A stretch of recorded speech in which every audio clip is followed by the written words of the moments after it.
और मैया तारा ने जवाब दियो है महाराज हरिश्चंद्र से कि पिया कि आरे सतवादी पिया रे का आओ पिया अपने धर्म को मत जाने देना साजन, क्योंकि धन अगर चला गया हम दोबारा पा सकते हैं, अगर हमारा धर्म चला गया साजन तो कभी वापस नहीं मिलेगा। और सतवादी पिया रे गाओ क्यों मन में दलगिरी सैया लाओ।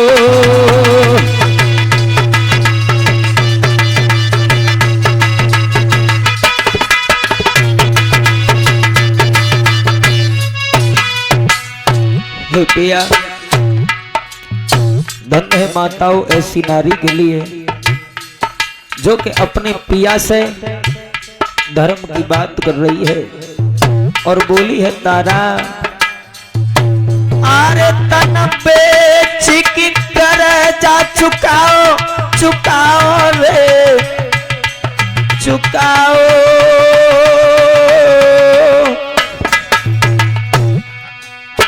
क्यों नाहक सजना घबराओ।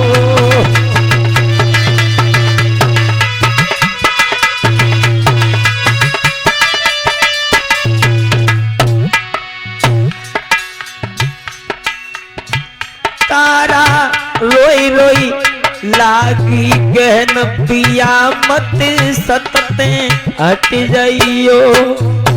हे स्वामी अगर हमारा धर्म चला गया तो वापस नहीं आएगा, लेकिन हम और आप यदि बरकरार हैं तो धन फिर से पैदा कर सकते हैं। मैया रोई रोई लागी कहन पिया मत धर्म ते हट जाइयो।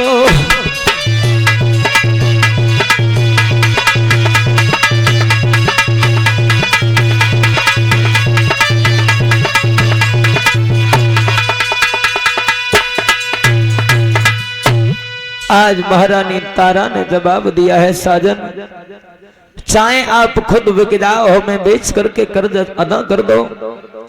कहने लगी रानी एक बात सुनो, हम और आपसे 60 भार सोना भला कहां से आ सकता है।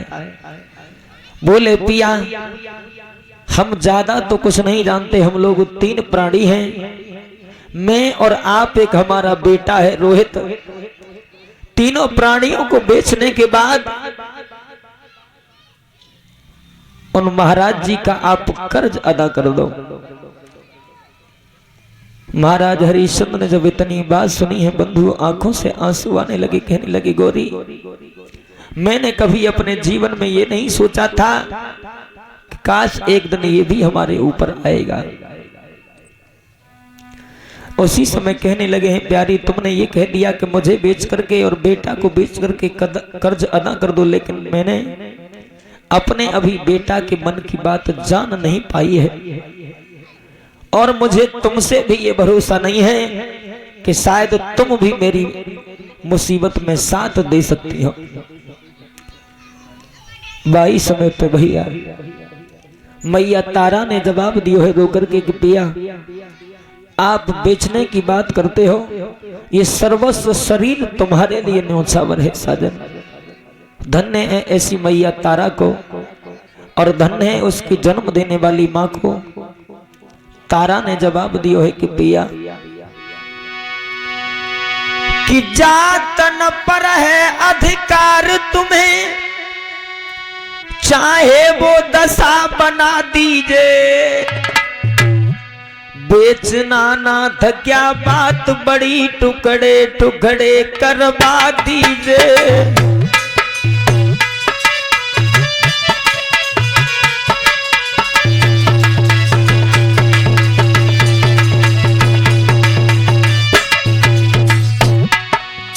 हे साजन आप तो बिकने की बात करते हो, मेरा सर्वस्व शरीर तुम्हारे लिए नौछावर है पिया। चातन पे है अधिकार तुम्हें, चाहे वो दशा बना दीजिए। बेचना नाथ क्या बात बड़ी, टुकड़े टुकड़े करवा दीजिए।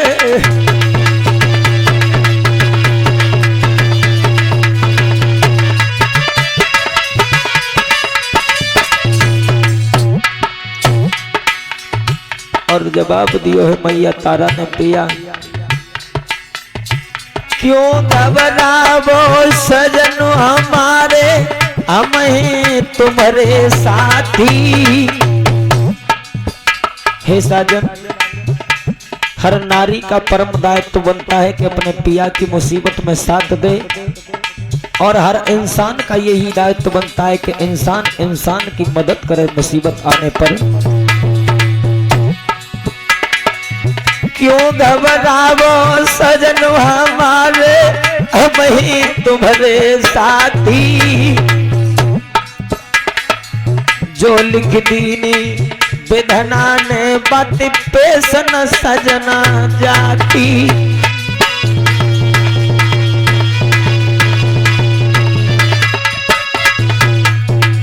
और पिया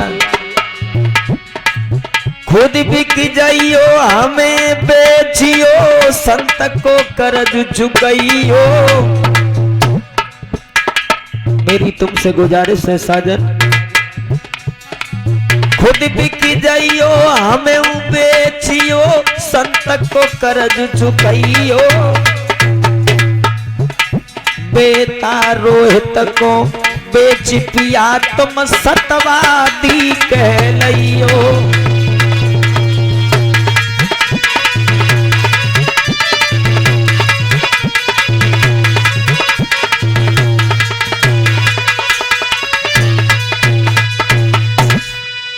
आज मेरे भैया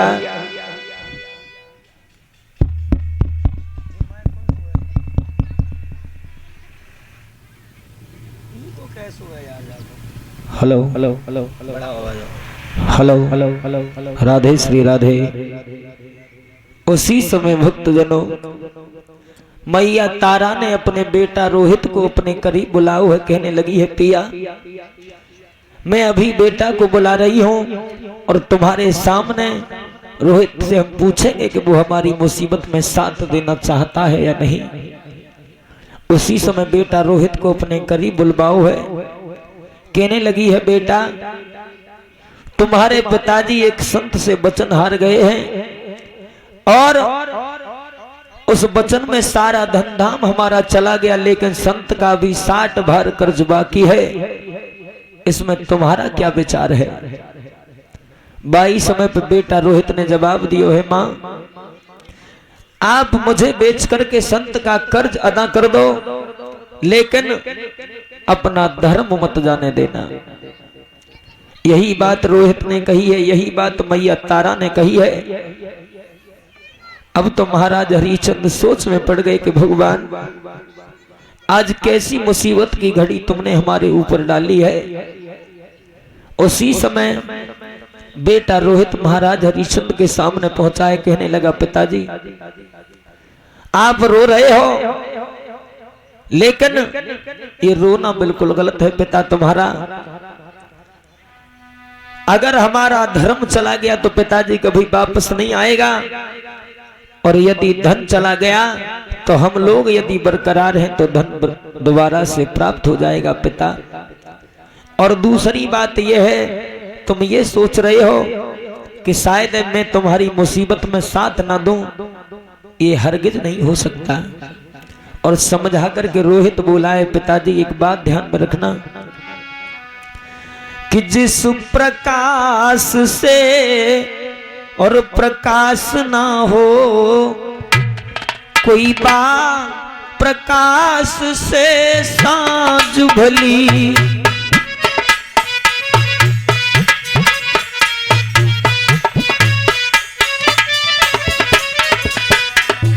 हे पिता उस दीपक के जलाने से क्या फायदा है जिससे उजाला नहीं हो पिताजी।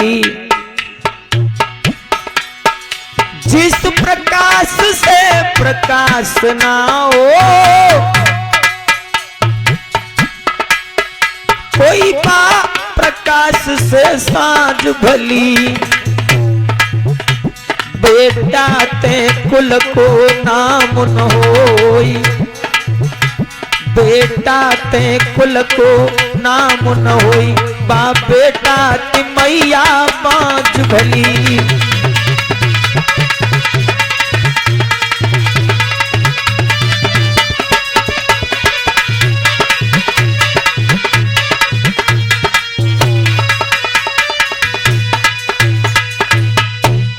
आज मेरे भैया रोहित ने जवाब दिया है, पिताजी जिस प्रकाश से प्रकाश न हो उस प्रकाश से साँझ भली, जिस बेटा से कुल को नाम न हो वह बेटा ते मैया बाँझ भली। पिताजी आप चिंता ना करो, मैं तुम्हारी मुसीबत में साथ देने के लिए हर तरह से तैयार हूं। अब तो महाराज हरिश्चंद्र बड़ी मुसीबत में फंस गए। उसी समय महाराज हरिश्चंद्र अपनी रानी तारा से बोले हैं कि गौरी, अगर हम और आप इस राजसी भेष में अगर जाते हैं तो हमारे लिए कोई खरीद नहीं सकता। इससे भला यही है कि तुम ये सारे राजसी वस्त्र त्याग दो और एक फकीर का भेष धारण करने के बाद हम लोग यहां से चलेंगे। सारे वस्त्र आभूषण उतरवाने के बाद बेटा रोहित को भी सभी वस्त्र उतरवाने के बाद आज जब विश्वामित्र के पास आए हैं और कहने लगे हैं, महाराज हम तीनों प्राणी बिकने के लिए तैयार हैं, लेकिन हम तुम्हारा कर्ज हर तरह से अदा करने को भी तैयार हैं। महाराज हरिश्चंद्र से विश्वामित्र बोले हैं, एक बात बताओ, तुम्हारे लिए कौन खरीद सकता है भला? बोले महाराज मेरे राज में कोई नहीं खरीद सकता, लेकिन आप मुझे मेरे राज से बाहर लेकर के चलो। जैसे ही महाराज हरिश्चंद्र को लेकर के जब विश्वामित्र चले हैं भैया, पूरी अवध नगरिया में कोहराम सा छाने लगा है लोगों। महाराज हरिश्चंद्र के चेहरे पर उदासी है और बहू का जैसे ही चलने को तैयार हुए हैं तब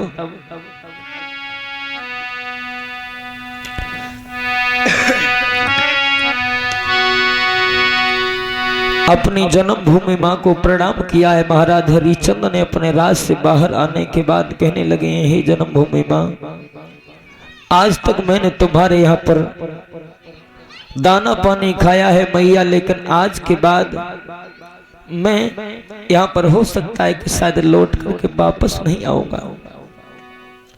और बंधु, हमें और आपको जब अपनी जन्मभूमि छूटती है तो हर इंसान को रोना आता है। जिस जगह पर हमारा जन्म होता है, अगर उस जगह को आदमी कोई छुड़ाए तो कलीजा हिल जाता है। जैसे ही महाराज हरिश्चंद्र चले हैं तब कि छोड़ी चले रजदानी, अपनी छोड़ी चले रजदानी, अपनी छोड़ी चले भैया।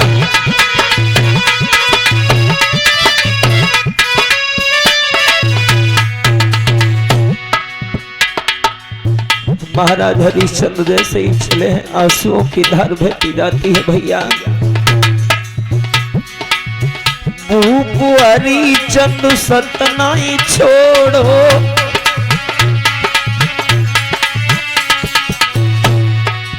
राजा हरिश्चंद्र सतनाई छोड़ो,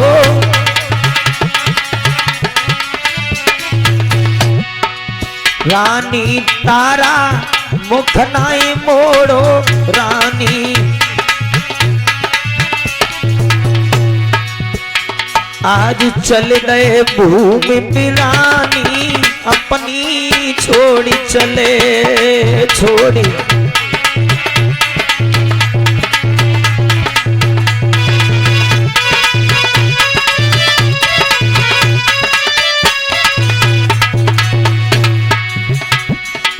जैसे ही चले हैं तीनों प्राणी घर से बाहर निकले हैं भैया,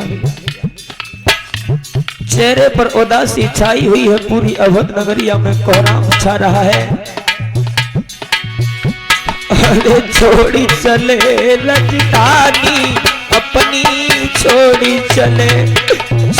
चले राजधानी।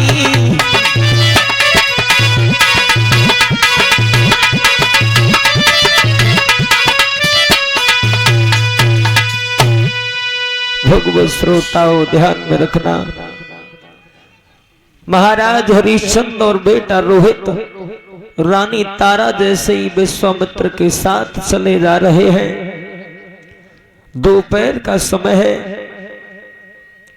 इतनी ये बॉक्स गिर जाएंगे, अलग रहे इनसे।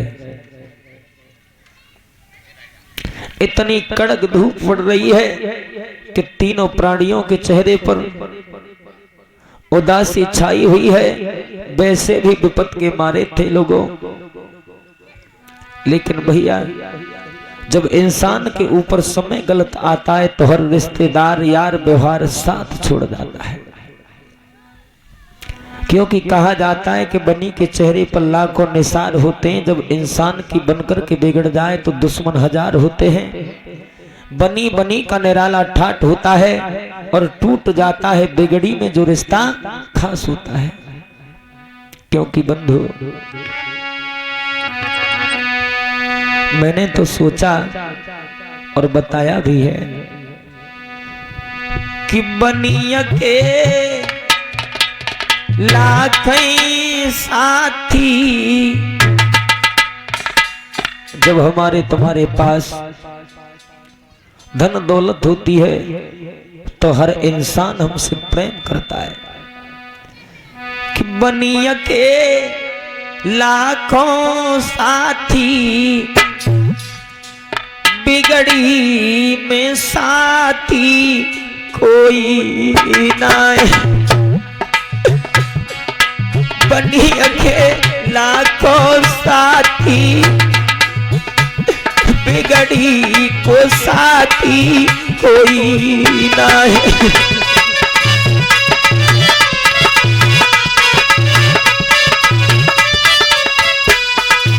भैया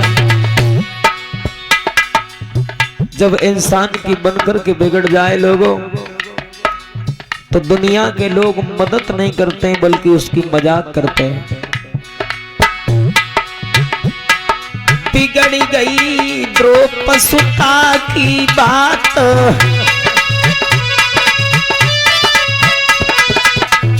जो द्रौपदी 5 पतियों की नारी थी, लेकिन भरे सभा के अंदर उसे नग्न किया जा रहा था, कोई बचाने वाला नहीं था लोगों।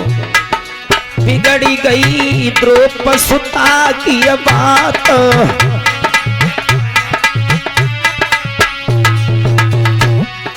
दुशासन संग करे अपघात।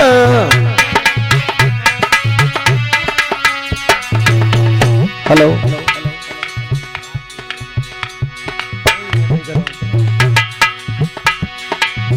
आरे करत वो नीच युगानी, बिगड़ी को साथी कोई नहीं।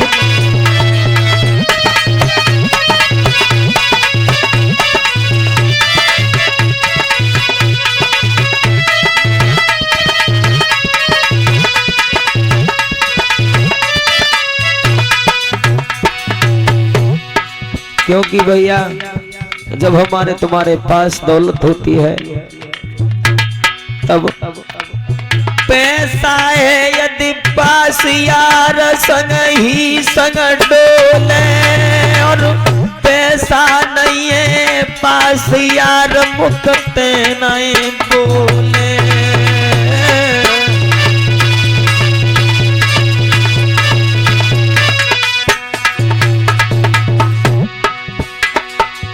पैसा है यदि पास यार संग ही संग डोले, पैसा नहीं है पास यार मुखते नहीं बोले। कहे गिरधर कविराई बात भगतनु की सच्ची नेत्र प्रभु को